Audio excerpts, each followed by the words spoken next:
ሰላምና ጤና በያላችሁበት ይሁን። ክቡራትና ክቡራን ተመልካቾቻችን እንደምን ቆያችሁ? ከሀዲያ ቴሌቪዥን በየሳምንቱ ወደ እናንተ የሚቀርበው የህይወት ገጽ የተሰኘው ሳምንታዊ ፕሮግራም እነሆ ተጀምሯል። እንደተለመደው የወጣቱን ንቃተ ህሊና ለማሳደግ ተሞክሮ ያላቸውን ወጣቶች በማቅረብ ተሞክሯቸውን ወደ እናንተ የምናርስበት ፕሮግራም ነው። ዛሬም አንድ ወጣት ይዤላችሁ ቀርቤያለሁ። ይህም ወጣት አዲስ እይታ፣ አዲስ ተስፋ ተጨምሮበት ውጤታማ መሆን እንደሚቻል የሚያሳይ መክሊቱን የጨበጠ ሌት ተቀን ስራ ወዳድ የሆነ ወጣት ነው። ይህም ወጣት በሆሳዕና ከተማ ያልታየ ነገር ያሳየ፣ ያልተለመደ ነገርም ደግሞ ለማህበረሰቡ በአሁኑ ሰዓት እያስተዋወቀ ያለ ወጣት ነው። በአሁኑ ሰዓት በማህበር ተደራጅቶ የተለያየ ስራ እየሰራ ይገኛል። በዚህም በአሁኑ ሰዓት ትልቅ ድርጅትም መመስረት ችሏል። ከዚህ ወጣት ጋር ተሞክሮን እያጫወተን አብረን የምንቆይ ይሆናል። አብሮነታቸው አይለየን። አብራችሁ ነው ተከታተሉ።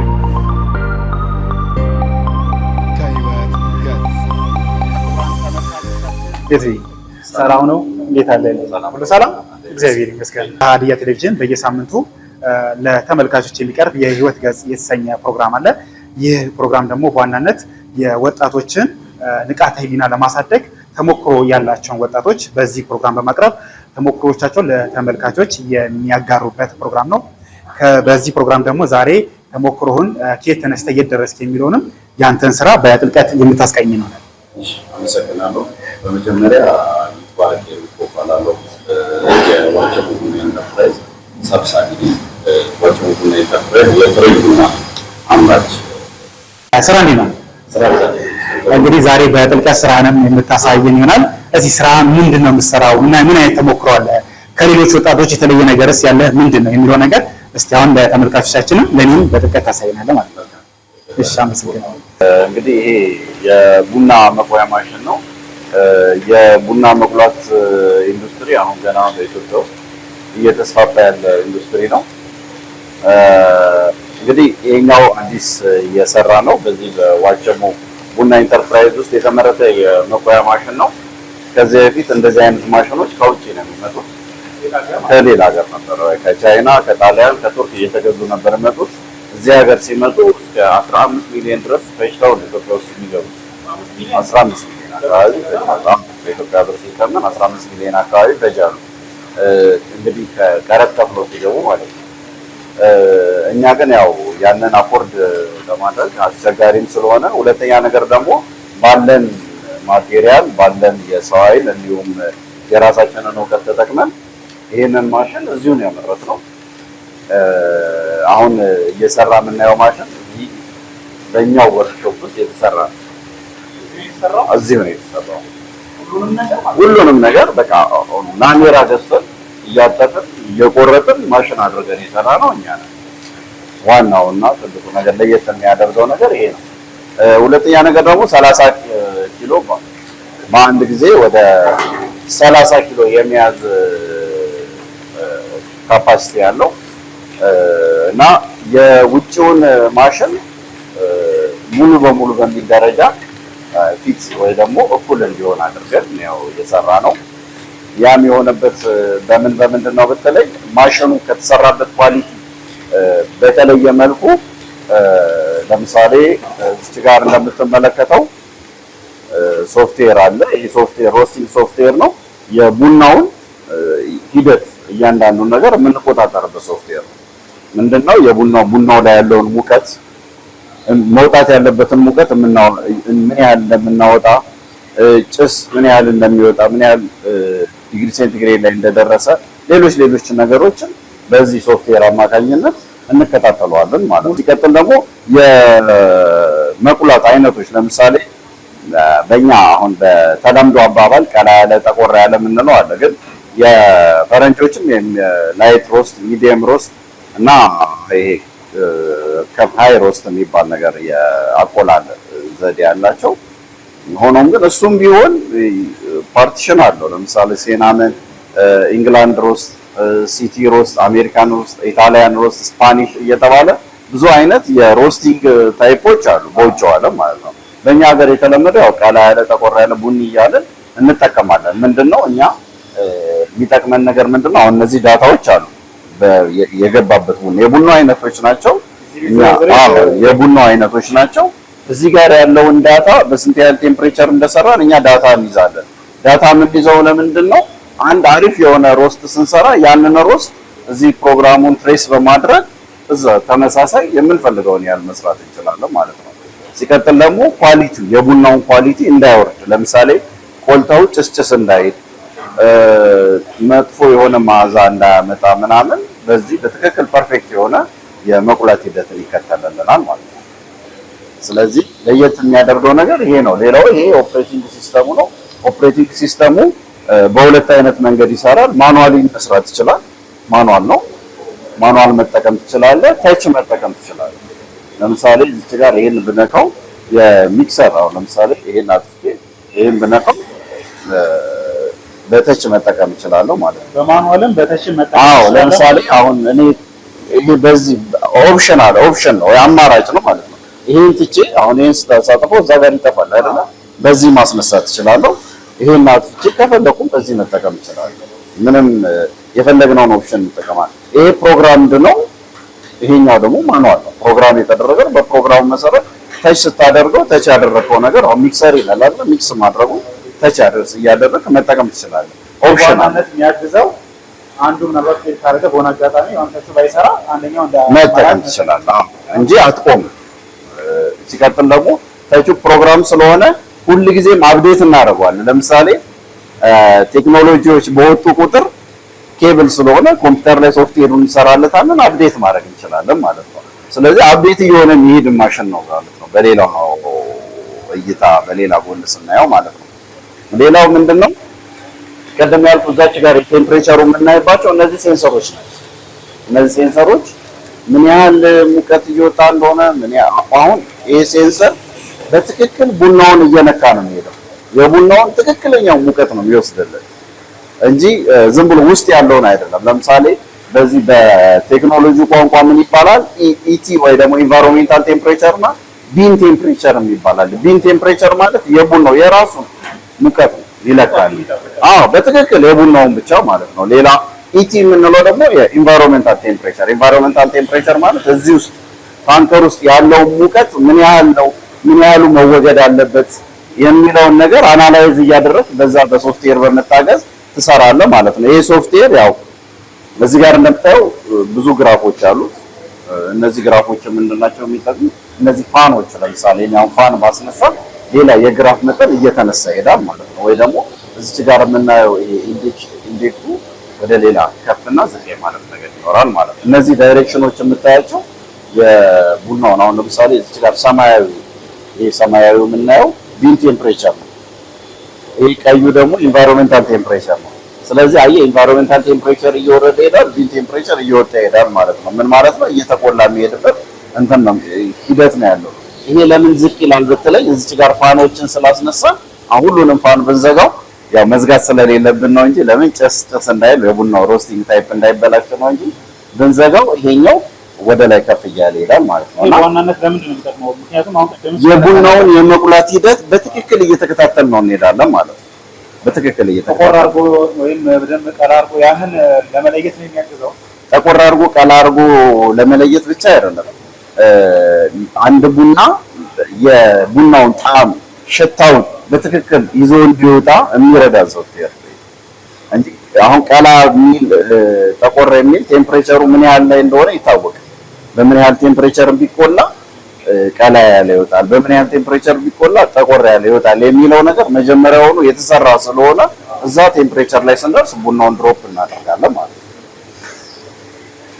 ሲቀጥል አሁን እዚህ ጋር እያየ ነው ቀደም ሲል የተቆላውን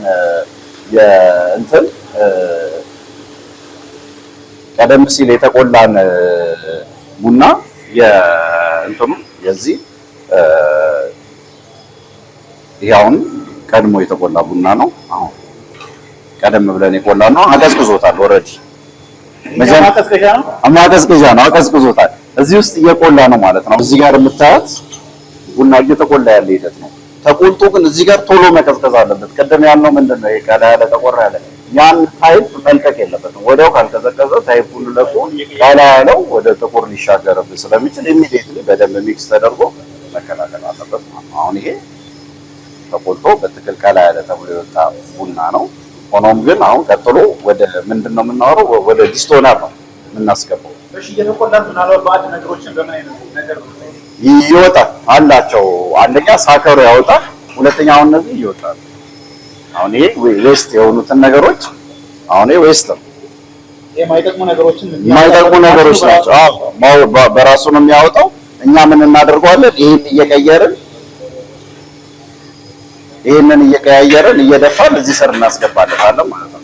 ሌላው እዛች ጋር ያለው ይሄ የጭስ መስመርም ነው። ፕላስ ደግሞ ገለባ ሲኖር ገለባውን ሰብስቦ እዛ ታንከር ስር ያደርግልናል። ከዛ እየቀነስን ወደ ዌስት እናደርገዋለን። ሌላው ሁለተኛው ደግሞ ይሄኛውም እንደዚህ ነው። የጭስ ቻምበሩን ተከትሎ ገለባና ውሃ ይኖረዋል። የቡናው የመጀመሪያ ውሃ እነሱን ሁለቱን ነገሮች በዚህ በኩል እናስወግዳቸዋል። ይወገዳሉ ማለት ነው። እነዚህ ነገሮች ለምንድን ነው የቡናውን የመቆላት ሂደት ጤናማ ሆኖ እንዲወጣ ይረዳዋል። ስለዚህ ያው ከውጭ የሚገባውን ማሽን ሙሉ ለሙሉ ፊት ያደርገዋል ብለን አሁን ቡናው መቆላቱ መድረሱን በምን ነው የምታውቀው? አንደኛ ሳምፕል ይወሰዳል። ሁልጊዜ ቡና እየተቆላ ይሄ ሳምፕል ቼክ የምናደርግበት እዚህ ጋር ቡና ይወጣል። አሁን ምን ያህል ደረጃ ላይ እንደደረሰ እናውቀዋለን። አሁን ይሄ ገና ነው። ድራይንግ የሚባል ነገር አለ። ለምሳሌ ኮምፒውተሩ ላይ ስንመለስ እዚች ጋር የድራይ ሚል አለ አይደል? እዚህ ጋር ድራይ ኢንድ የሚል አሁን እኛ ስንጨርስ እቺ የከርሰሩ ያለችበት ቦታ እዛች ጋር ሳምፕል ቴስት እናደርግና እዚህ በተን ስንጫን ድራይ ኢንድ ብሏል ብሎ እኛ እንትን ደርሷል ብሎ ይነግረናል። ያ ድራይ ኢንድ ማለት የመድረቅ ሂደቱ አልቋል ማለት ነው። ይሄ ለምንድን ነው የሚሆነው? እዚች ጋር በተኑም ብቻ ነው። ልክ እዚች ጋር ያለችው ነገር ትታያለች። ስታርቲንግ ላይ ቻርጅ አድርገዋል ወይ ደግሞ ቡና አስገብተሃል የሚለው ነገር አለ። ምን ያህል ቴምፕሬቸር ላይ እንደሆነ ያሳያል። ምን ያህል ቴምፕሬቸር ላይ ቡና እንደገባ ኢንድንም ስንነካት ኢንድ ያለቀው በዚህ ሰዓት፣ በዚህ ታይም፣ በዚህ ቴምፕሬቸር ላይ አልቋል ይለናል። ይሄ ፕሮፋይል ለምን ይጠቅመናል? ለኔክስት ቡና ስንሰራ ራሱን አስመስለን ልናወጣበት እንችላለን ማለት ነው። ይሄ እንደምናየው ምንድነው በቡናው ከዛ ተቀብለ ነው በዚህ በዲስቶነሩ አማካኝነት ወደ ላይ ያልፋል። ምንድነው በባዕድ የሆነ ነገር ወደ ቡና ወደ ሰው አፍ እንዳይገባ ትክክለኛውን ጥራት ደረጃውን ጠብቆ እንዲሄድ የሚያደርገው ነው ማለት ነው። ለምሳሌ ሚስማር ቢኖር፣ ድንጋይ ቢኖር፣ አፈር ቢኖር፣ የተበላሸ ቡና ቢኖር እነዚህ ነገሮች ይሄ ማሽን ይለየዋል ማለት ነው። ለይቶ እያወጣ እነዚህ ድንጋዮች ናቸው። በእጅ ብትይዘው ድንጋይ። ሁለተኛ እነዚህ በቃ ቡናም ቢሆኑ ስታንዳርዳቸውን አልጠበቁም ማለት ነው። አሁን እነዚህ የምታያቸው እንዳለ ድንጋዮች ናቸው። ሌላ ይሄ ባዕድ ማቴሪያል እንደምታየው። ስለዚህ እነዚህ ለቅሞ ያስወግድልናል ማለት ነው። እሺ እዚህ ውስጥ ከውጭ የገባ ካለ አንተ ምናልባት ለስራው ይጠቅማል ብለህ ያስገባቸው እቃዎች አሉ? አዎ ከውጭ የገባ እቃ ግዴታ መግባት የነበረበት እነዚህ ሴንሰሮች ናቸው። እነዚህ ሴንሰሮች ከዚህ ጀምሮ ምናልባት ይሄኛው እነዚህ ፖርቶች የቴምፕሬቸር ሜዠርመንቶች ናቸው። ቀደም ያልኩት እነዚህ ፖርቶች ከፕሮግራሙ ጋር ከዚህ ከሶፍትዌር ጋር እንዲገናኙ የሚያደርገው እነዚህ ፖርቶች ናቸው። ሴንሰሩ ብቻ እነዚህ ሴንሰሩ ባይኖር ከዚህ ሰፖርት ለማድረግ አስቸጋሪ ነው። እኛ ሀገር በነገራችን ላይ የለም ይሄ ሴንሰር። ኢቨን ግዴታ ከውጭ መምጣት ስለነበረበት ነው ከውጭ የመጣው። ይሄን ከውጭ የገባው ይሄን ነው። ሌላው ላሜራው ብረቱ የነበረ ነው ያለ ነው። እነሱን ቆራርጠን ዲዛይን ከማድረግ ጀምሮ ነው በነገራችን ላይ ይሄ ማሽን የተሰራው። ዝም ብለን እንደሌላኛው ወይ ደግሞ ሌሎች ጊዜ እንደሰራናቸው ማሽኖች ሳይሆን እያንዳንዱን ኤቭሪ ዲቴል ዲዛይን አድርገን ከዛ በኋላ ማሽን ቤቶች ላይ በዛ ማሽን መሰረት ሌዘር ከቶች እየመጣው ነው የቆራረጡ የሰሩት። በጣም የተለየ ነገር ነው። በእርግጠኝነት ተመልካቾቻችንን በዚህ ልክም እየሰራ ያለውን ስራ የተለየ በአካባቢ ያልተለመደ እንደሆነ ተገንዝባችኋል ብዬ አስባለሁ።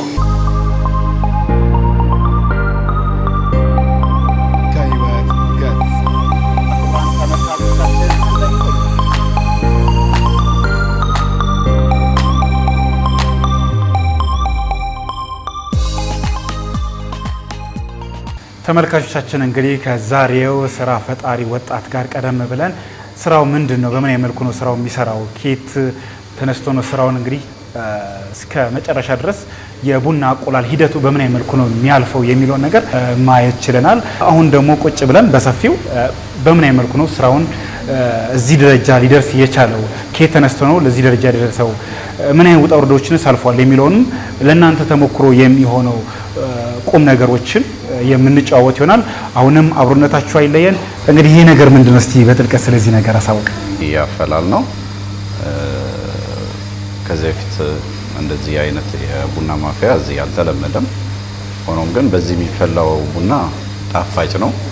እንደተለመደው ትንሽ እንትን ያለ ባይሆንም ወፈር ያለ ቡና ኤክስፔክት አይደረግም። በዚህ ግን በጣም ጣፋጭና የቡናን ቴስት በትክክል ለማወቅ የሚረዳ እቃም ነው። ደስ ይላል። አሪፍ እንትን አለው። እስቲ እየጋበዝኩም እንደሆነ ደግሞ በደንብ ታየዋለህ በጥልቀት። መልካም ኦልሬዲ አሁን እያፈላሁት ነው እና አሁን እየፈላ ነው። እዚህ ስር ትንሽ ቦይል ሊሆነ ወይ ደግሞ ሞቅ ያለ ውሃ ነው የሚገባው። ከዛ በኋላ ይሄ እሳት ነው። ይሄ በዚህ እሳት አማካኝነት ወደ ላይ እንዲወጣ ይደረጋል። ውሃው ላይ ከወጣ በኋላ ቡና እንጨምራለን። ያው ሂደቱን አብረን ነው እናያለን። ቡናችንንም እየጠጣን ወደዚህ ስራ እንዴት ልገባ እንደቻልኩ እነግርሃለሁ። ከዛ በፊት ግን እቺን እያፈላዋትም ስለሆነ የዚችን አፈላል እያሳየው ከዛ በኋላ ብነግርህ ደስ ይለኛል። ለምን እቺም አዲስ ነገር ስለሆነች እቺንም አብረን እንድናያት ስለፈለኩ ነው። አሁን ያው እንግዲህ ቅድም እዚህ የነበረው ውሃ ወደ ላይ ወጥቷል። ቡናዋ ከላይ ትጨመራለች። ዜን በደንብ እናማስላትና ዲስትልድ ሆና ነው የምትወጣው። ዜን እሳቱን ስናነሳለት የዚህ የእንትኑ ነገር ከላይ ያለው ቡና ወደ ታች እየወረደ ይሄዳል። ሲወርድ ታየዋለህ። በዚህ አድርገን ያው ኦልሬዲ ግማሽ ስለወጣ በዚህ አድርገን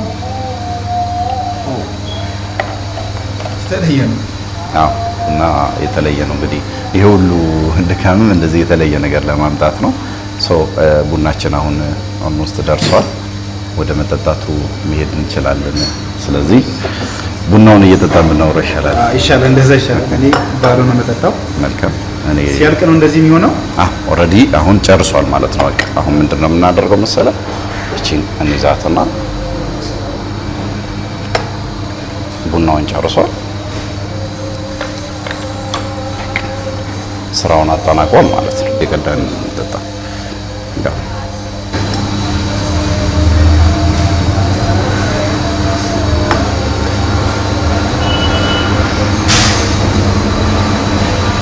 ስለዚህ ቡና ትክክለኛ የቡና ጣዕም የሚኖረው እሱ ነው። አሁን ለምሳሌ ሌላ ቦታ ስንጠጣ ምንድነው ቡና ይላል። ኦፍ ኮርስ ልክ ነው። ግን ይሄ ከለመድ ነው የቡና ጣዕም በደንብ ጣዕሙን ታጣጥምበታለህ። የሚሰማን አይነት ጣዕም ውስጥ ታጣጥመዋለህ ማለት ነው። ያ ነው ለየት የሚያደርገው ነገር። በእውነት የተለየ ጣዕም ነው ያለው። ቴስቱ በጣም የሚለይ ነው። በዚህ ልክ ደግሞ ባልተለመደ መልኩ ደግሞ የሰራው ስራ በእርግጠኝነት መመስከር እችላለሁ። በጣም ለየት ያለ የቡና አቀራረብ ነው። አቀራረቡን በራሱ ለሚበቃ ለሚመጥን አይነት አቀራረብ ነውና በጣም ደስተኛ ሆኜበታለሁ። እንግዲህ የትቤ ቀደም ብዬም ጠይቄያለሁ። ወደዚህ ስራ ልትገባ የገፋፋ ነገር ምንድነው? እንዴት ወደዚህ ስራ ገባ የሚለውን እስቲ ህይወት ውጣ ውረድ ከየት ነበር የተነሳው የሚለውን እስቲ አንሳልኝ። መጀመሪያ ያው እኔ ከዚህ ቀደም መኖር የነበረው አዲስ አበባ ነው። አዲስ አበባ በምኖርበት ሰዓት ሌሎች ስራዎችን ነበር የምሰራው። ሆኖም ግን ወደዚህ ሀገር ሽፍት አድርጌ ወደዚህ ሀገር ከመጣሁ በኋላ እዚህ ሀገር መጥቼ የማሽን ጥገናዎች ይሰጥ ነበር። የዚህ የሻይ ቡና ማሽኖችን ማለት ነው።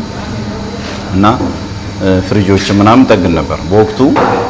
የሻይ ማሽኖችን ምናምን በምሰራበት ሰዓት የኔ ሻይ ማሽን ሜንቴናንስ የሚያሰሩኝ ሰዎች የሻይ ማሽን ከኔ ገዝተው ካፌ የሚከፍቱ ሰዎች ለምን የመቆያ ቡና የሚቆላበት ማሽን ለምን አትሰራም የሚል ሀሳብ ያነሱልኛል ዝም ብለው። ያው ያንን ያሉት ለምንድን ነው የቡና ማሽን በምሰራላቸው ሰዓት ይሄ ጥገናውንም ወይ ሽያጩንም በምሰራ ሰዓት ወይ ሰርቪስ ማድረጉን በምሰራ ሰዓት ሌሎችም የሞዲፊክ ማሽኖች ሰራላቸው ነበር። አንድ ቤት አሁን ለምሳሌ ሆቴሎች ወይ ደግሞ ሬስቶራንቶች ሲሰሩ የሳከሮች፣ የጁስ መፍጫዎች፣ የሽንኩርት መፍጫዎችን ሰራ ነበር። እነዚህ ሞዲፊኬት የሆኑ የሀገር ውስጥ ምርቶች ማለት ነው። እነዛን ሰራ። ይሄንን ስለምን አትሞክርም የሚል ሀሳብ ያቀረቡልኝ ያው ከስተመሮች ናቸው መጀመሪያና ከነሱ ሐሳብ በመነሳት ቡና መቆያ ማሽን ምን እንደሆነ ረጅም ጊዜ ጥራት አድርጌበት ከዛ በኋላ በሂደት ነው ቀስ በቀስ የአገልግሎት መስጠት ጀመርኩኝ። አገልግሎት ማለት ሰው የራሱን ቡና ይዞ ይመጣል። ከዛ በኋላ ደግሞ እኔ እየቆላው እሰጣቸዋለሁ የአገልግሎት ሂሳብ እያስረከብኩ ማለት ነው። እነሱም በእርግጥ ይሄን ሐሳብ ያመጡበት ምክንያት ብዙ ጊዜ ያው ቡናዎች ታሽገው ምናምን ይሸጡ ብዙ አይነት ቡናዎች አሉ፣ ግን ሁሉም ጤናማ አይደለም ገበያ ላይ የምናገኘውና ያም ያማረራቸው ይመስለኛል። ስለዚህ ኔቸር የሆነውን ትክክለኛውን ቡና ገዝተው መቁላት ጀመርኩኝ። ያን የመቁላትና የመፍጨት አገልግሎት መስጠት ጀመርኩ። ከዛ ነው በመነሳት እያደገ አሁን ላይ የደረሰው ላይ ሊደርስ የቻለው ማለት ነው። በዛን ሰዓት በሆሳዕና ከተማ እንደዚህ አይነት የቡና የመቁላት አገልግሎት አይሰጥም ነበርና እንዴት ነው አንተ ይህንን ነገር ስትጀምር ምን አይነት ተግዳሮቶችን አለፍክ? እንዴትስ ያንን ሰዓት አልፈ ለዚህ ደረጃ ደረሰ? በዚህ ልክ ለማስተዋወቅ ቻልክ? ነገርኩ መጀመሪያ የነበረው ነገር ምንድነው የመቆያ ቡና እንዴት ይሰራ እንደነበር ሌሎች ተሞክሮችን ከሌላም ቦታ ከውጭም ያሉትን ነገሮች የመውሰድ ነገር ነበር። በኋላ ግን ወደ ተግባሩ ስገባ አንደኛ በከፍተኛ ሁኔታ የካፒታል የኢኮኖሚ ችግር ገጥሞኝ ነበር። ያውም የመጀመሪያ ጊዜ የሰራዋት ማሽኔን ስሰራ ሰርቼ መጨረሻ ላይ ሞተር መግዣ አጥቼ የቤቴን የልብስ ማጠቢያ ማሽን ነው ነቅዬ እሱ ላይ አድርጌ ለተወሰነ ጊዜ ሰራው። በሱ ነው አንድ እንግዲህ ተግዳሮት። አሁን ይሄንን ያለፍኩበትን መንገድ ነው ሶልቭ ያደረኩበት መንገድ በዛ ነው። ሌላው ደግሞ ቦታ ለምሳሌ ማሽኑን ጨርሼ ማሽኑን ከጨረስኩ በኋላ ተከራይቼ ነበር ያንን ቤት ወርክሾፑን የምሰራው። ወርክሾፑን ተከራይቼ ሰራ የቡና መቆያ ማሽኑን ሰርቼ ጨረስኩኝ። ሰርቼ ከጨረስኩ በኋላ ያከራየኝ ሰውዬ አይሆንም አለኝ። ይሄ ማሽን መጠቀም አይችልም አለኝ እና ከዛ ሌላ እንደገና ቆመ። በቃ አገልግሎት መስጠት ጀምሬ ነበር፣ ቆመ። ከእንደገና ሌላ ቤት ቀይሬ ነው እንደ አዲስ የጀመርኩት እና በወቅቱ የነበረው ነገር ተቀባይነቱ ያውም መጀመሪያ አካባቢ ላይ ብዙም አልነበረም እንደተባለው አይደለም። ግን ምንድነው ጥሩነቱ አሁን የዚህ የከተማችን ሰው አዲስ ነገርን አይፈራም፣ ይላመዳል። ደስ የሚለው እሱ ነው እና መተዋዩ በሂደት እየለመዱት ሲሄዱ የተሻለ ነገር ከሰጣቸው የተሻለ ነገር ካቀረብክላቸው በሚፈልጉት ደረጃ ከሆን ምንም ማርኬቱ ሁሌም አለ እና እዚህ የማርኬቱ ነገር ምንድነው መጀመሪያ አገልግሎት ሲሰጥ ሰው እያየህ ነው፣ በሂደት ነው፣ በአንድ ጊዜ አይደለም የሚመጣው። ግን በኋላ ላይ በደንብ መጥቷል። ወደዚህ ስራ ስገባ በዋናነት መድፈር ያስፈልጋል። ያልተለመደ ነገር ነው ይዘህ የመጣውና እንዴት በዚህ ልክ ደፍረህ ልገባ ቻልክ? መልካም እንግዲህ ምንድነው አንድን ስራ እኔ ያው ለምሳሌ በባህሪ አንድን ነገር ከማድረጌ በፊት ለምሳሌ የሆነ ነገር ከመስራቴ በፊት በተቻለ መጠን እርግጠኛ መሆን እፈልጋለሁ። በዛ ስራ ላይ ጥናት አድርገህ እርግጠኛ መሆን ስለ ስራውን እንደምሰራው እርግጠኛ እስከሆን ድረስ ብዙ አይነቶችን ጥናት አደርጋለሁ፣ ብዙ ምርምሮችን አደርጋለሁ፣ ሌሎች ተሞክሮችን ወስዳለሁ፣ የተለያየ ቦታ ሄጄ እጎበኛለሁ፣ የተሰሩትንም ምንም አያለውና እነዛን ነገሮች ማደርገው ምንድነው በደንብ ልበ ሙሉ ሆኜ እንድጀምር ስለሆነ ከዛ በኋላ ግን ምንም አልፈራም፣ ወዲያው ወደ ተግባር ነው የምገባው። በሰዓቱ ስንት ማሽን ነበር የሰራው? በሰዓቱ አንድ ብቻ ነበር የሰራሁት። ለአንዷም ያው እንደነገርኩ ሞተር አጥራኝ የኢኮኖሚ ችግር ስላለ የቤቴን የልብስ ማጠቢያ ሞተር ነው ነቅዬ እዛ ላይ አድርጌ የተጠቀምኩት። እሷም እያስቸገረችኝ ግን ያው በሂደት እያባበልክ ምናምን ያው ታግሰህ ነው የምትሰራው የሆነ ነገር ስታልፍና በዛ አይነት ሁኔታ አንድ ማሽን ነው መጀመሪያ የሰራሁትና በሷም ነው ስራ የጀመርኩት። በኋላ ላይ ያው አንዷ ማሽን ያው ብዙ ጊዜ የማትሰራበት ጊዜም እኮ ይበልጥ ነበር። ለምን ከስተመሮቹ ገና ትንሽ ናቸው፣ ከተማው ላይም የዛኔ ያህል አልተለመድኩም። በሂደት ያመጣሁት ነው።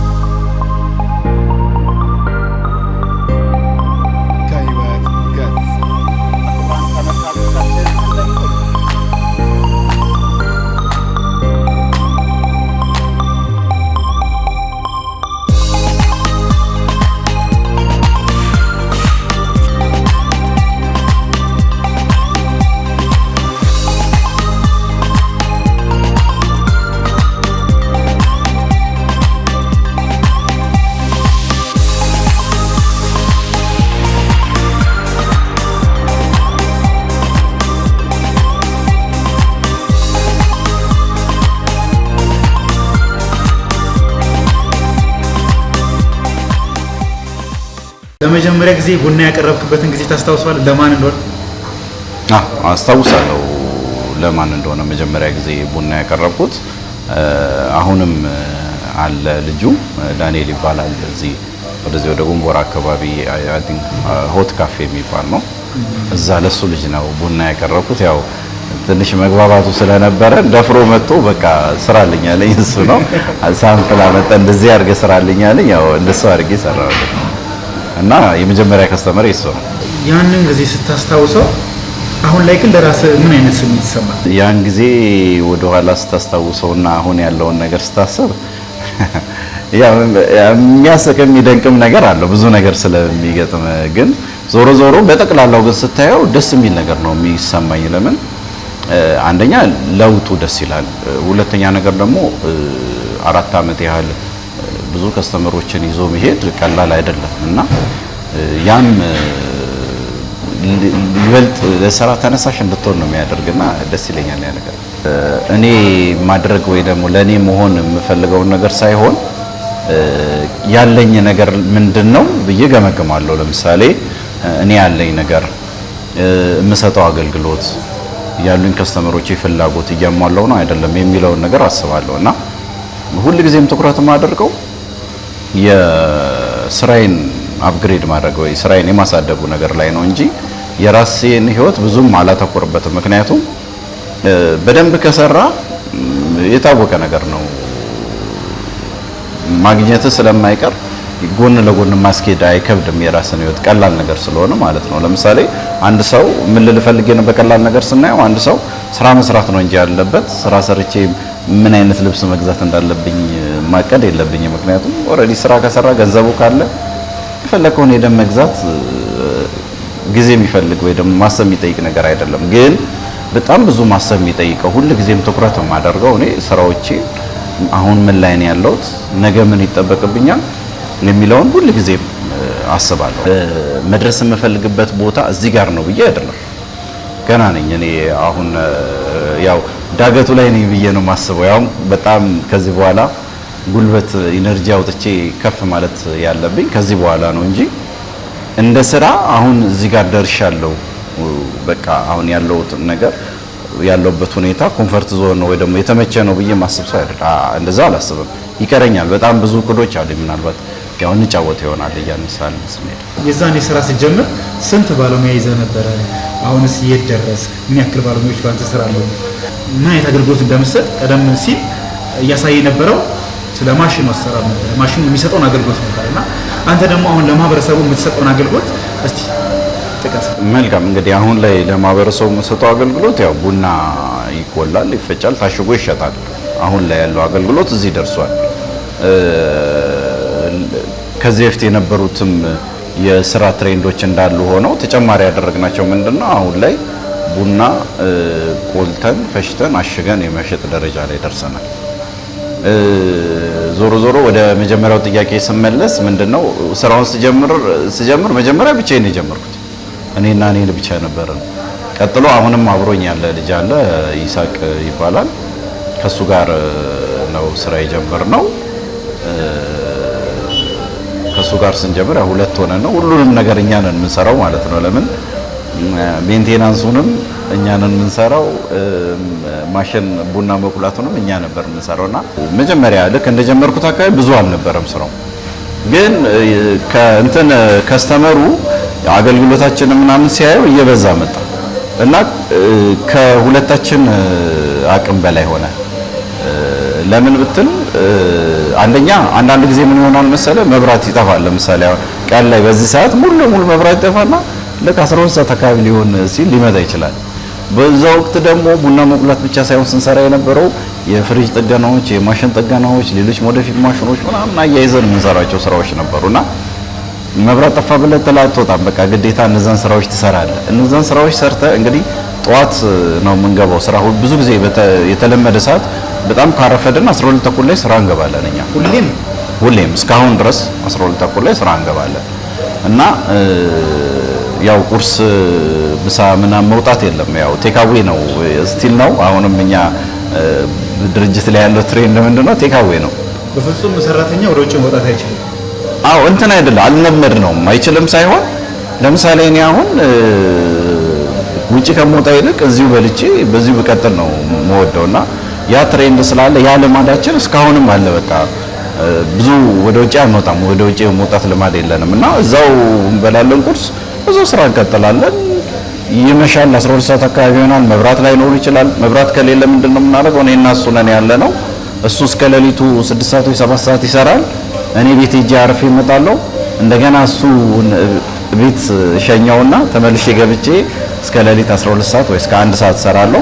1 ሰዓት አካባቢ ደግሞ እንደገና እሱ ይቀይረኝና እኔ ተወሰነ ሰዓት ጋፕ ወስጄ እንደገና ወደ ስራ ይመለሳሉ ማለት እንደዛ እያለን እንሰራለን እና በዛ ሰዓት እረፍት አናደርግም ነበር። ኢቭን እሑድን ጨምሮ አንዘጋም ነበር። ዝም ብለን ነበር የምንሰራው። ለምን ያለን ማሽንም ትንሽ ነው፣ ውስን ነው። አንድ ማሽን ናት ያለችን፣ አንድ መፍጫ ናት ያለችን። ፕላስ ሌሎች ተጓዳኝ ስራዎች አሉ፣ የፍሪጅ ስራዎች አሉ፣ የማሽን ጥገናዎች አሉ። እነዛ ሁሉ ስላሉ ሁለት ሆነን ያንን ነገር ሁሉ ለማዳረስ የግዴታ እረፍት የሚባል ነገር የለንም ነበርና አመት ተኩል አካባቢ ያለምንም እረፍት ሰርተናል። ስራ በነገራችን ላይ በሰራው ልክ ነው የሚከፍልህ። ስራ በቃ እንደዛ ነው የስራ እኔ የሚገባኝ ስራ ራሱ የሚባለው ነገር ፍጥረቱ ራሱ በሰራው ባደረክለት ልክ ነው የሚከፍልህና ዝም ብለህ እንደዚህ እያቆራረጥክ ወይ ደግሞ እየሰለቸህ ስለሰራው አይደለም። በጣም ወደኸው ስትሰራ ነው ስራ ያው ውጤታማ የሚያደርግ። አሁን ላይ ግን ጠቅላላ አሁን ብዙ ነው ያለው የሰው ኃይል። ዴሊቨሪ የሚሰሩ ልጆች አሉ፣ እዛ የሚሰሩ ልጆች አሉ፣ ቡና የሚያበጥሩ የሚለቅሙ ሰዎች አሉ። እነዛ ተጨምረው አሁን 13 ደርሰናል። 13 ወጣቶች የስራ ዕድል ፈጥረዋል። አሁን ላይ ለ13 ሰው የስራ ዕድል ፈጥረናል። በአሁን ሰዓት እየሰጠው ያለው አገልግሎት ተደራሽነቱ እስከ የት ድረስ ነው? መልካም እንግዲህ አሁን ላይ እየሰጠሁት ያለው አገልግሎት ቡና የራሳችንን ቡና እናመጣለን። ቡና ቆልተን ፈጭተን ለከስተመሮቻችን እናስረክባለን። እንግዲህ እንዳየኸው ቡናውን ጥራት ባለው ደረጃ ጥራቱን ጠብቀን ነው ለከስተመር የምናቀርበው።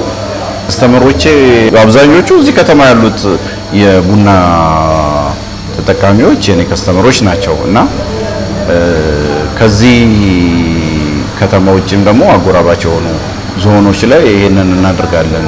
ቡና የማድረሱን ቡና እናከፋፍላለን። ሌላው አሁን እንደ አዲስ የጀመርነው ይሄን ማሽን ካመጣን በኋላ ቡና የማሸቃ ቆልተን አሽገን የመሸጥ ስራ ስንጀምር ሌሎች ከኛ ዞን ወጣ ያሉትንም ቦታዎች ለመዳሰስ አቅደናል። ተመልካቾቻችንን ካንተ ብዙ ነገር ስለሚጠብቁ ስኬት ማለት ለአንተ ምንድን ነው? አንድ ሰው በስራ ዓለም ውስጥ እያለ ስኬታማ ነኝ ብሎ የሚያስበው በምን አይነት ደረጃ ሲደርስ ነው? ስኬትንስ እንዴት ትገልጸዋለህ? መልካም እንግዲህ ያው አሁን ባለው ሁኔታ ስኬታማ ነኝ ብዬ አላስብም። ስኬታማ ነኝ ብዬ የማስብበት አንድ ነገር ነው። ምንድነው? የምፈልገውን ነገር በምፈልገው ጊዜ መስራት መቻሌ ብቻ ነው ስኬታማ ነኝ ብዬ እንዳስብ የሚያደርገኝ እንጂ ገና ወደ ስኬት ቦታ ላይ ለመድረስ ብዙ መንገዶች ይቀሩኛል ብዬ አምናለሁ።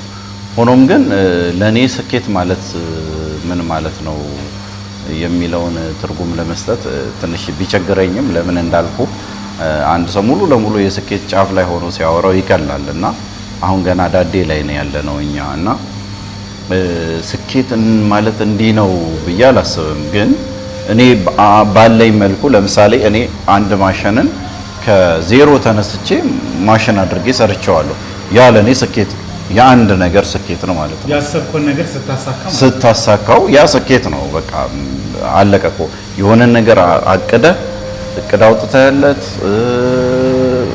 ንድፍ ነድፈህለት ከዛ በኋላ በዛ መሰረት አስኪደ ወደ ተግባር ወይ ወደ ስራ ማስገባት መቻል ትልቅ ስኬት ነው። ስለዚህ ስኬትን በዚህ ደረጃ ልገልጸው እችላለሁ፣ አሁን ባለኝ ተሞክሮ መሰረት ማለት ነው። ያ ነው ለኔ ስኬት ብለው። ለስኬት ደግሞ ስራ ወዳድ መሆን ያስፈልጋልና ስራ ወዳድ ምናልባት ተመልካቾቻችንን በዚህ ልክ ስራ ወዳድ ሆኖ በተለያዩ ስራ የተሰማራ ማህበረሰብ ወጣቶች አሉ። በስራቸው ላይ ስራ ወዳድ እንዲሆኑ ምን አይነት ሀሳብ? በመጀመሪያ ደረጃ ያው የሰው ልጅ በጣም ውጤታማ እንዲሆን የሚፈልገውን ነገር ቢሰራ እመክራለሁ። የሚፈልገውን ነገር ማለት ለምሳሌ አንተ ጋዜጠኛ ሆነህ ጋዜጠኛነት ስላማረብህ እኔም ጋዜጠኛ ልሆን ማለት አይቻልም። ቢቻልም ደግሞ ለኔ አይሆነኝም፣ አይመጣልኝም። ለምን አንተ ተሰተህበት ነው የምትሰራው። ለስራው ከገቢ አንፃር ወይ ከሌላ ነገር አንፃር ምናምን አይደለም የምትሰራው። በቃ ወደኸው ዋጋ እየከፈልክ ደስ እያለህ ነው የምትሰራው።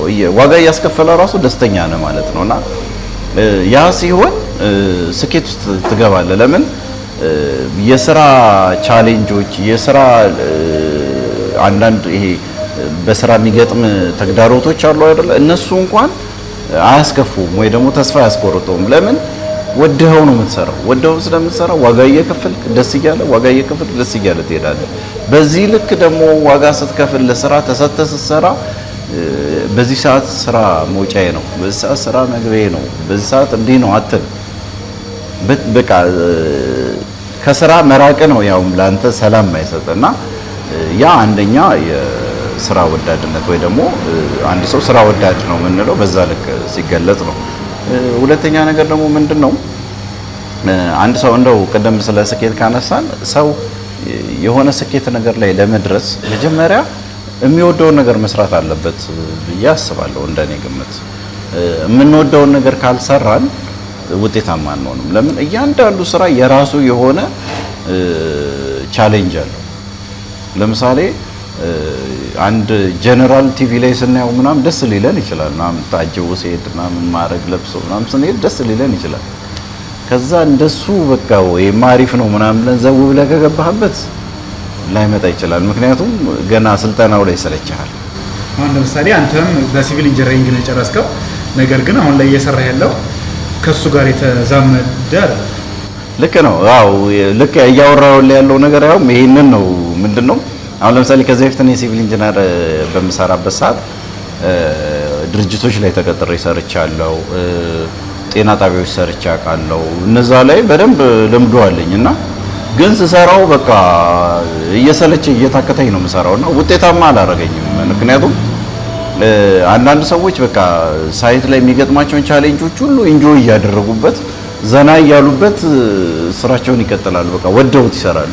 እኔ ደግሞ ገና ቻሌንጁ ሲገጥመኝ በቃ እንደው ሳይት ባልሄድኩኝ ምናምን አይነት ስሜት ይሰማልና ጠዋታ በጣም በሌሊት ሲገባ እሱ አንተ ዘግየት ትላለህ። በጊዜ ገብቶ ስራዎችን ምናምን ቶሎ ቶሎ ሰርቶ እሱ ሲያስረክብ አንተ ገና ስራው አስጠልቶሃል። በቃ ቀስ ብለህ ነው ስራ የምትሰራውና ያ ውጤታማ እንዳልሆነ ያደረገኝም ያ ነው። በዛ ዘርፍ ወድጄው አይደለም ሰራው። ይሄንን ግን ወድጄው ስለምሰራ የሚከፈለው ዋጋ ሁሉ ለኔ ያዝናናኛል።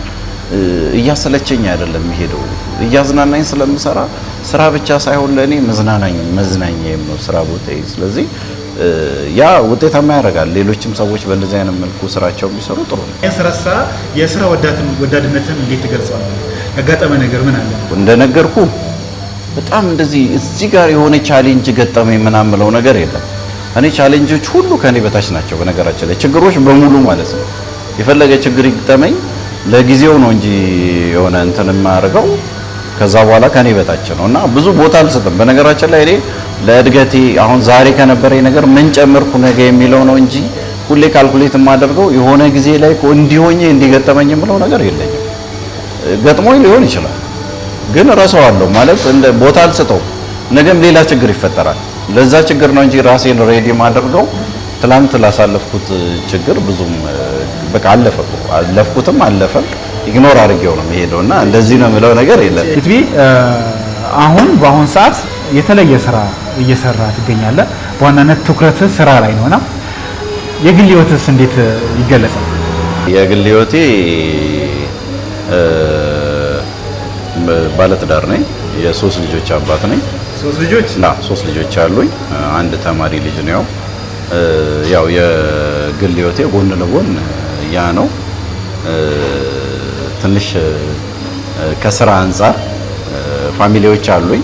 ከኔ ጋር የሚሰሩ አሉ፣ የራሳቸውንም ስራ የሚሰሩ አሉ። ባለቤቴም እዚህ ስራ ላይ ነው ተሳትፋ የምትገኘው፣ ከኔ ጋር ነው ያለችው ማለት ነውና ይሄን ይመስላል የግል ህይወቴ። ትምህርትን ምናምን በተመለከተ ግን አብዛኛውን ትምህርት ኦልሞስት እዚህ ሆሳና ላይ አይደለም የተማርኩት፣ አዲስ አበባ ነው የኖርኩት ብዙ ጊዜ ያሳለፍኩት እና የትምህርት ህይወቴ አዲስ አበባ ነው። ብዙ ጊዜ ያው ሙሉ ለሙሉ አዲስ አበባ ላይ ጨረስኩት። ምናልባት ህይወትና ስራና ህይወት እንዲህ በስራ ላይ ብቻ ራስህ ስታተኩር ከህይወት ጋር ፍላክቹዌት የሚያደርግ ነገር የመጋጨት ነገር አለና ከዛ አንፃርስ ችግር አልፈጠረብህም? እንዴት አጣጣመህ ነው የምትይዛቸው? ልክ እኔ አይደለም የሚያጣጣምኩት ካልከስ እኔ ዝም ብዬ ስራ ላይ ነው የማተኮረው። ግን ባለቤቴ ጥሩ ናት፣ በጣም በአንደርስታንድ ታደርጋለች በዚህ ረገድ። ለምን እኔ ሳላመሰግናት አላልፍም። 15 ቀን ምናምን በስራ ምክንያት ስቆይ እንኳን እዚህ ያለውን ነገር ከቨር አድርጋ ምናምን በጣም መወጣት ያለባትን ነገር ተወጣ ነው እንጂ የምትጠብቀኝ ለምን አትመጣም ወይ ቆየ እኮ ምናምን በቃ አንደርስታንድ አድርጋኝ ነው እና አምስቼ እሰራለሁ፣ አድሬ ስሰራ፣ ሌሊት ስወጣ ምናምን እነዛን ሁሉ ነገሮች በቃ ስራ እንደሆነ እሷም በቃ በዛ ልክ ነው የምትጓዘው እና እኔ ትሪት አላደርገውም። ያው እሷ ናት አንደርስታንድ አድርጋ ትሪት የምታደርገውና ምንም እኔ ጀስት ኖርማል ህይወት እንደምቀጥል ነው እንጂ ማውቀው አይታወቀኝም ሁላ እሷ እንደዛ ስለምታደርግ ለኔ ስራ መቆየቴ ወይ ደግሞ በጣም ብዙ ጊዜ ያለ መስጠቴ ምናምን ሁላ አይታወቀኝም። ለምን እሷ ናት ጋይድ የምታደርገው። አንዳንድ ጊዜ ልጆች እንደዚህ ብናረግ እንዲህ ቦታ ብንሄድ ምናምን ትለኛለች እንጂ ያው ምን አላስታውስም። እና ይሄን ድርሻ በደንብ ቀጥ አድርጋ ያዘችው እሷ ናት። ከአንተ ስኬት ጀርባ እሷ ናት ያለችው ማለት ነው። ምን ጀርባ? ከፊት ለፊት ነው እንጂ ያለችው ጀርባማ እኔ ቀደም ያለው ማለት ነው። እና ከፊት ለፊት ነው ያለችው ማለት ትችላለህ። ምክንያቱም ቤተሰብ ከረበሸ እንደዚህ አይነት ነገር ላይ የመድረሱ ነገር የማይታሰብ እና የራስን ፍላጎት ዋጥ አድርጎ ይሄን ነገር አብሮ ከፊት እየመራ መሄድ ትልቅ ነገር ነው እና አይቻልም ብላ ብትነጫነጭ እኮ ቤቴ ልቀር እችላለሁ። ስለዚህ ከፊት ነው ያለችው ማለት ነው የምችለው እኔ። በአሁኑ ሰዓት ስራ ከዚህ ቀደም ከነበረው በጣም የተሻሻለበት ሁኔታ እንዳለ የተሻሻለ መምጣቱ ይታወቃል እና ከዚህ አንፃር ለአካባቢው አዲስ የሆነ ስራ ይዘመታል። ቀደም ሲል እንዳሳየኝም አፈላሉ በራሱ በተለየ መልኩ ለከስተመሮች የማቅረብ ሁኔታ አለና ከዚህ አንፃር ለወደፊት ምን አይነት ስኬት ደረጃ ላይ መድረስ አለብኝ ብለህ ታስባለህ? ምን አይነት እቅድስ አለ? አላማ ግብ የቱ ጋር ነው? አሪፍ ጥያቄ ነው ያነሳልኝ ፋሲሎ። በመጀመሪያ ደረጃ ለወደፊት ያሰብኳቸው ሁለት ነገሮች አሉ። አንድ የማሽን ማምረት ኢንዱስትሪው ነው፣ አንድ ደግሞ የቡና የማቀነባበር ኢንዱስትሪው ነው። እነዚህ ሁለቱን ነገሮች ጎን ለጎን ማስኬድ አይቀርም እና የመጀመሪያውና ዋናው ነገር ከዚህ ከቡና ማቀነባበር ሳንወጣ አሁን ከዚህ በፊት የሀዲያ ቡና ሲዳማሲ ተብሎ ይሸጥ ነበር። በሲዳማ ስም ነበር የሚሸጠው። አሁን ግን የኛ የሀዲያ ቡና ራሱን ችሎ ብራንድ አግኝቶ ወደ ገበያ እየወጣ ያለበት ሁኔታ አለ። ይህንን ቡና ከዚህ ከሀዲያ ዞን ላይ ከመልቀም ክሮፕ ከማድረግ ጀምሮ የመፈልፈያ እና ደረቅ ቡና የእርጥብና ደረቅ ቡና የመፈልፈያዎችን በመትከል ወደዚህ ወደ ማቀነባበር ስራው ማስገባት ቆልቶ ስታንዳርዱን በጠበቀ ሁኔታ ቆልተ ፈጭተ ለውጭ ኤክስፖርት የማድረግ አሁን ዋቸሞ ቡና የሚባለውን የምንደርስበት የዛኔ ነው። ዋቸሞ ቡና አንድም ስም ነው፣ አንድም ራዕይ ነው ለኛ እና አሁን ጥርኝ ቡና ብለን እንትን ያልነው ስያሜ የሰጠነውንም ለዛ ነው። ለምን ዋቸሞ ቡና ተባለም ይላል አንዳንድ ሰውና ያንንም ለመመለስ ያህል ዋቸሞ ቡና ገና ወደፊት የምንሰራው ራዕያችን ነው፣ ህልማችን ነው፣ ወደፊት ህልማችን ነውና ዋቸሞ ቡናን እንደ ከተማችንም እንደ ክልላችንም ብሎም በመላ ሀገሪቱ ከዛ በኋላ ኤክስፖርት እስከ ማድረግ ድረስ የመውሰድ ወይ ደግሞ የማድረስ እቅድ አለንና እዛ ላይ በጣም አጠንክረን ነው የምንሰራውና እዛ ላይ እንደምንደርስ እርግጠኛ ነኝ።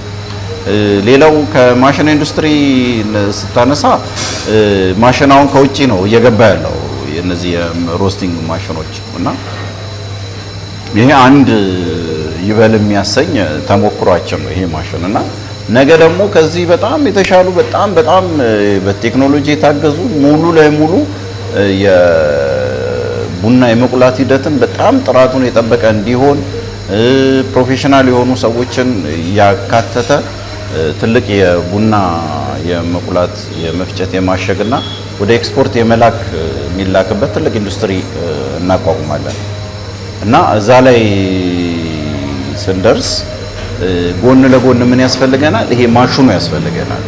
ማሽኑ ደግሞ ለኛ ብቻ አይደለም ለመላው ሀገራችን ያስፈልጋል። ከውጭ የምናመጣውን ከፍተኛ የውጭ ምንዛሬ ነው የምናወጣው እና ያንንም ይቀንሳል። ፕላስ ደግሞ ማሽኑን ራሱ አምርተን ወደ ሌሎች ሀገሮች መላክ እንችላለን እና እዛ ላይ እንግዲህ አሁን አንዳንድ ጅማሬዎች አሉ። ከቴክኒክና ሙያ ጋር የመነጋገር አብሮ የመስራት ጅማሬዎች አሉ።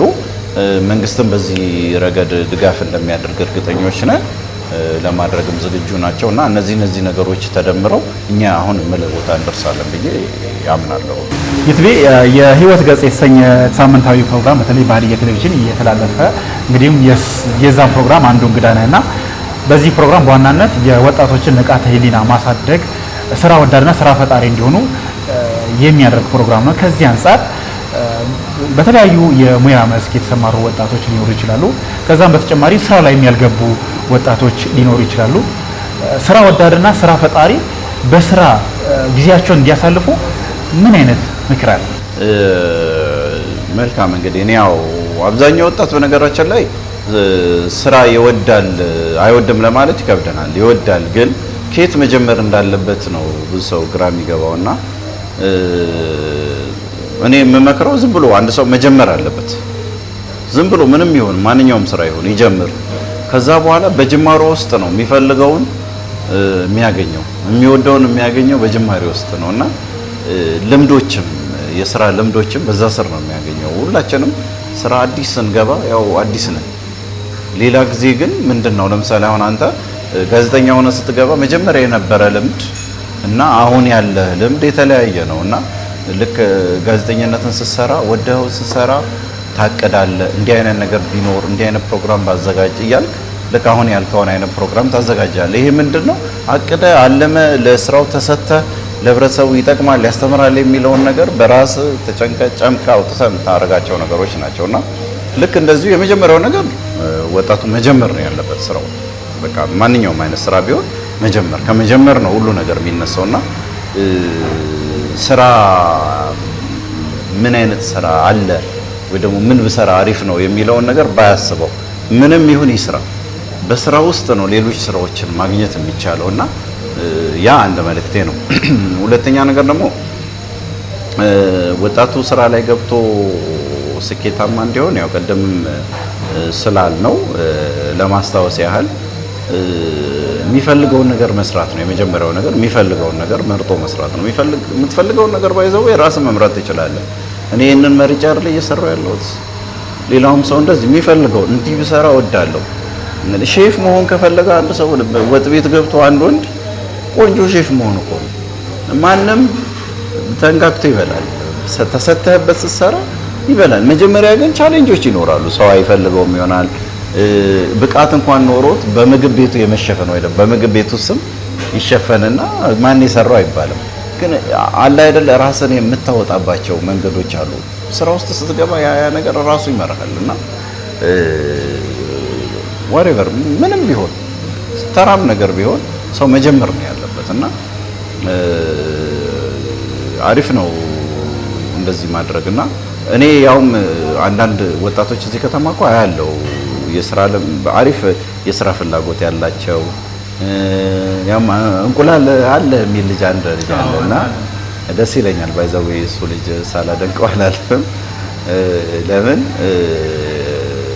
ስራ አለው መሰለኝ ይሰራል። ሌሎች ስራዎች ግን አዎ በተጓዳኝ ግን ይሄን ይሰራልና አልናቀው። በቃ አሁን እሱ እርግጠኛ ነኝ ስኬታማ ይሆናል ብዬ አስባለሁ። ለምን እሱ በቀን ውስጥ የሚያሰላቸው ነገሮች አሉ። እኔ በደንብ አንደርስታንድ አደርጋለሁና የሚያሰላቸው ነገሮች አሉ እንጂ እርግጠኛ ሆኜ የምነግርህ ነገር እንቁላል አለ ሲል ሰዎች ተከትለው እንቁላል አለ ይላሉና ያንን እኔ እሱ ኖቲስ አያደርገው። የሚገርም ነገር እሱ ካልኩሌት የሚያደርገው ነገር ምን አግኝቻለሁ፣ ምን ላይ ደርሻለሁ፣ ምን እያሳካው ነው የሚለው ነው እንጂ ሰው ኢኮ የሚያደርገው ነው እሱ ድምፅ ብዙ ቦታ አይሰጠውም እና ያ አሪፍ ነው።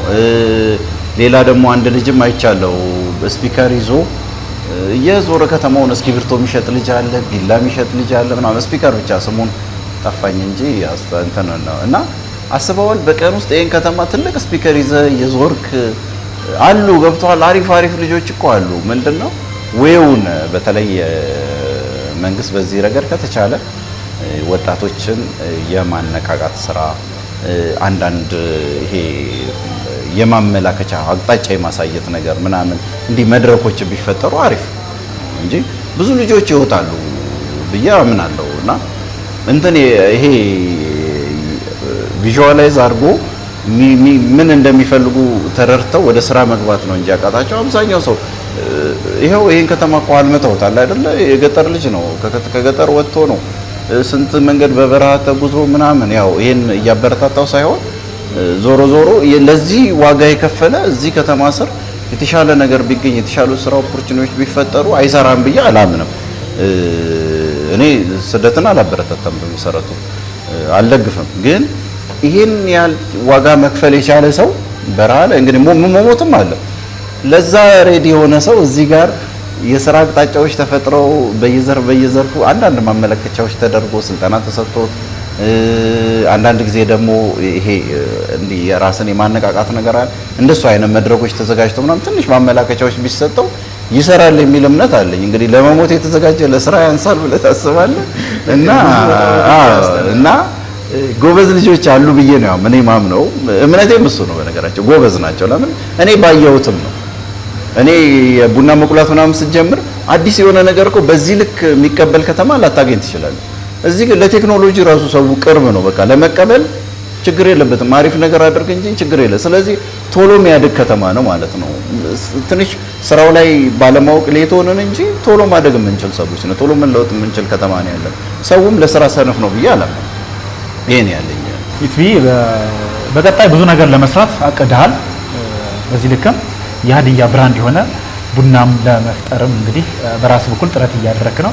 ከዚህ አንጻር መልእክት ካለ ምናልባት ይሄ ነገር በዚህ ነገር ቢደረግ በላይ የምታስበው ነገር ካለ በተጨማሪም ደግሞ ማመስገን የምፈልገው መልካም እንግዲህ ያው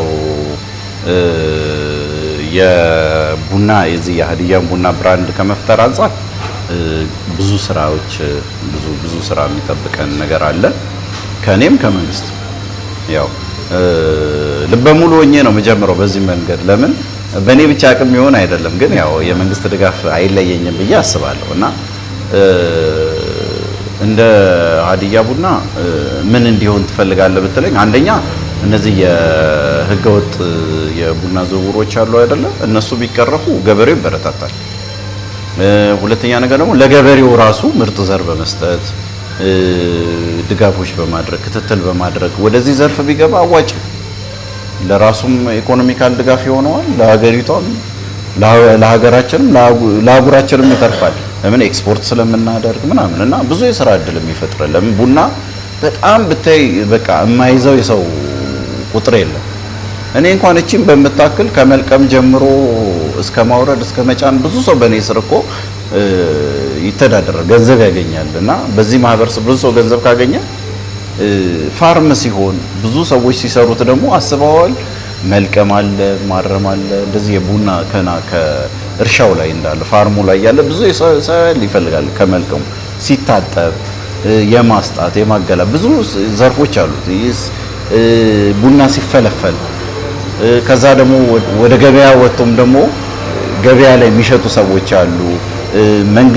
የመንግስት ላይ ያሉ ይሄ ወንበሪ ሴክስ ውስጥ ወይ ደግሞ ይሄ የምርት ገበያ ላይ ያሉ ሰዎች አሉ። እነዚህ ተያያዥ የሆኑ ሰንሰለቶች በጣም ብዙ ሰዎች ሹፌር ብትለው ኢቭን እዚህ ከተማ ቡና ለመጫን ሲመጣ ሹፌሮች በብዛት ይገባሉ ማለት ነው። በብዛት ከገቡ የሆቴል ኢንዱስትሪው ይነቃቃል፣ መንገዶች ይሰራሉ። ለምን ምርት ያለበት ቦታ መንገድ ስለሚያስፈልግ መንገዶች ይሰራሉ ምናምን። እነዚህ ተያያዥ ነገሮች ስለሆኑ ለአገር እድገት ራሱ ወሳኝ ነው እና መንግስትም በጣም አተኩሮ ይሰራል ብዬ አስባለሁ በዚህ ረገድና አሉ እኔ ይሄን እንትን እንደወስድ ይሄን ግንዛቤ እንዳገኝ ያደረጉኝም ሰዎች አሉ። መንግስት በዚህ ረገድ እነዚህ ነገሮች ቢያደርግ አሪፍ ነው። እኛ ደግሞ እነዚህ ነገሮች ከተደረጉልን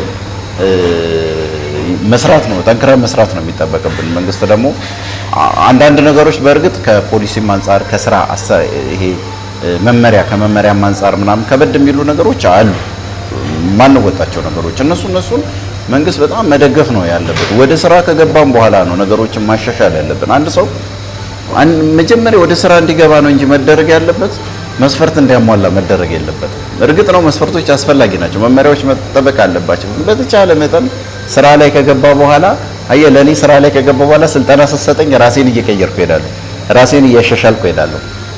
በዛ ስር መመሪያው አሰራሩ ምንም መሆን እንዳለበት ያንን እየተከተልኩ ሄዳለሁ እና በመመሪያ በአሰራሮች ከገደብከኝ መጀመሪያውኑ ወደ ስራ የመግባቱ ነገር ትንሽ አዳጋች ሊሆን ይችላል እና መንግስት እነዚህ ነገሮች አንደርስታንድ አድርጎ መሆን ባለበት መንገድ ቢወስዳቸው የኔ ሐሳብ እንደ ሐሳብ እንትን የምለው ነገር ነውና ገበያን በተመለከተ ምንድነው አሁን እኛ ከዚህ ከተማ ወጥተን የመሸጥ እቅድ ላይ ነው ገና።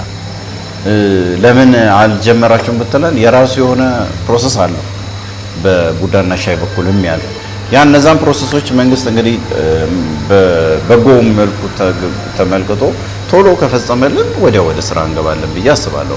ገበያን ትስስር ደግሞ መንግስት መፍጠር ያለባቸው የገበያ ትስስሮች አሉ። እንደ ሀገርም እንደ ከተማችንም ገና አዲስ ጅማሪ ኢንዱስትሪ ስለሆነ እንዲበረታታ ለማድረግ መንግስት የበኩሉን አስተዋጽኦ ቢያደርግ ብዬ ጠይቃለሁ።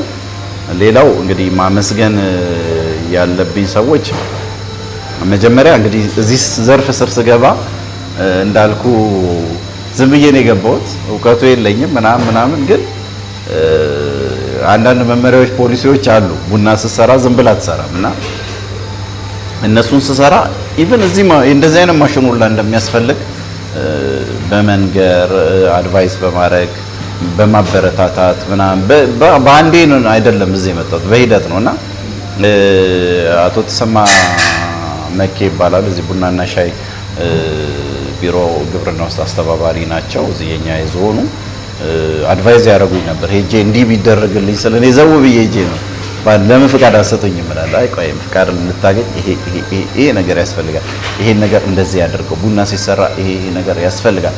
ለኔ በወቅቱ እንደ ትምህርትም ነው እንደ አቅጣጫም ነበርና በጣም አበረታታውኝ ነው እዚህ ላይ የደረስኩትና ማመስገን እፈልጋለሁ። ሌላው ይሄን ቤት ከሰራው በኋላ ይሄን ቤት እንድጠቀም የሰጠኛል ሲሳይ ገብረየስ ይባላል። እዚህ ወለጋ ወርቅ ቤት ባለቤት ነው።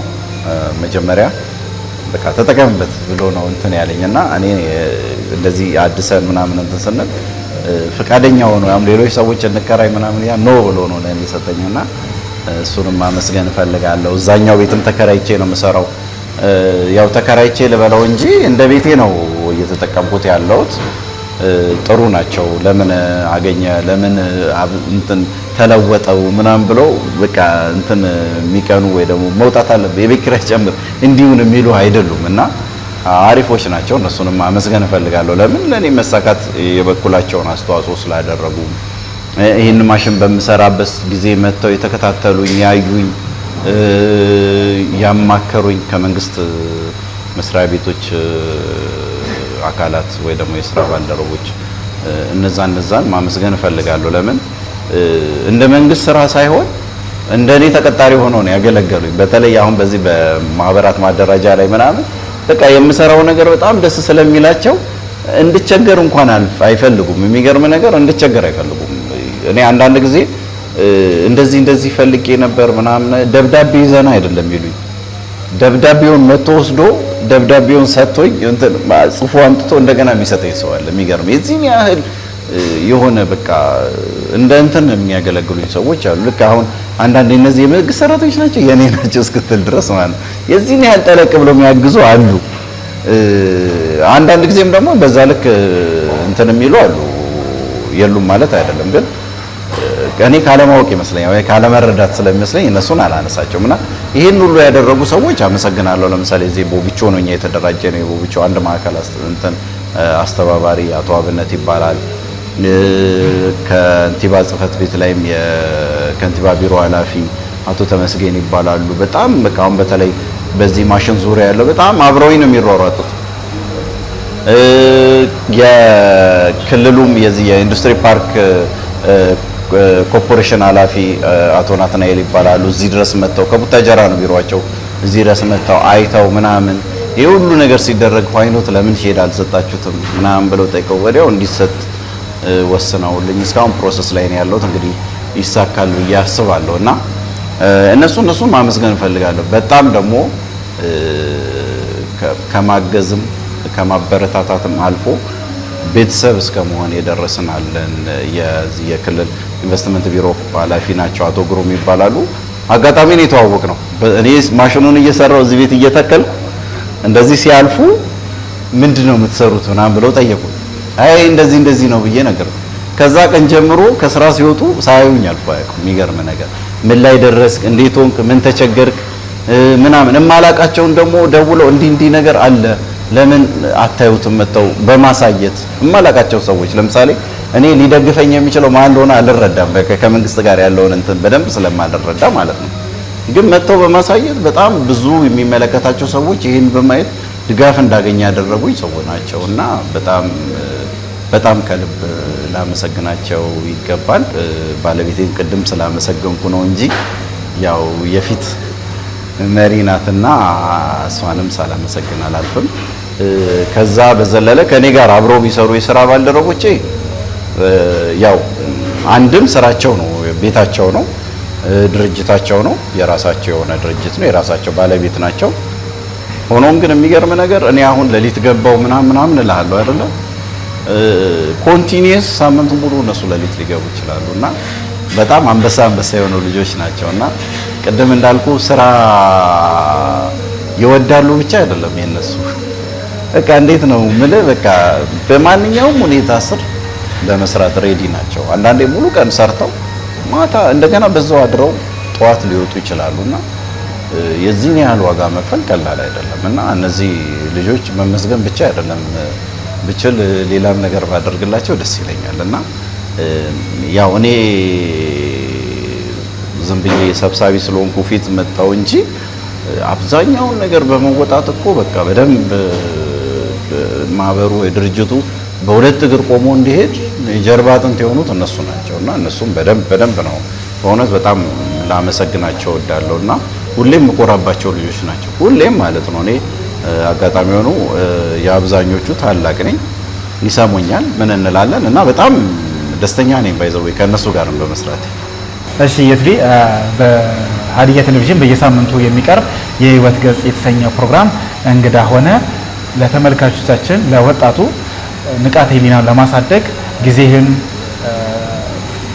መስዋዕት አድርገህ ተሞክሮህን በጥልቀት ለተመልካቾቻችን ስላደረስክ ከልብ አድርጌ አመሰግናለሁ። እንግዲህ እኔም አመሰግናለሁ። ያው እኔን ብላችሁ ለወጣቱ አርአያ ትሆናለህ ብላችሁ እዚህ ድረስ መጣችሁ ይህን ፕሮግራም እንድናደርግ ስለጋበዛችሁኝም በጣም አመሰግናለሁ። እግዚአብሔር ይስጥልኝ። ክቡራትና ክቡራን ተመልካቾቻችን እንግዲህ ከወጣት ይትባረክ ጋር የነበረን ቆይታ ይህንን ይመስል ነበረ። በቆይታችን ጥሩ ነገር እንዳገኛችሁም ተስፋ አድርጋለሁ። በቀጣይ ዋቻሞ ቡናን ለማስተዋወቅ ብራንድ የሆነ ቡና ይዞ እንደሚመጣም ተስፋ እናደርጋለን። እንግዲህ በቀጣይ በሌላ ፕሮግራም እስክንገናኝ ድረስ ሰናይ ጊዜ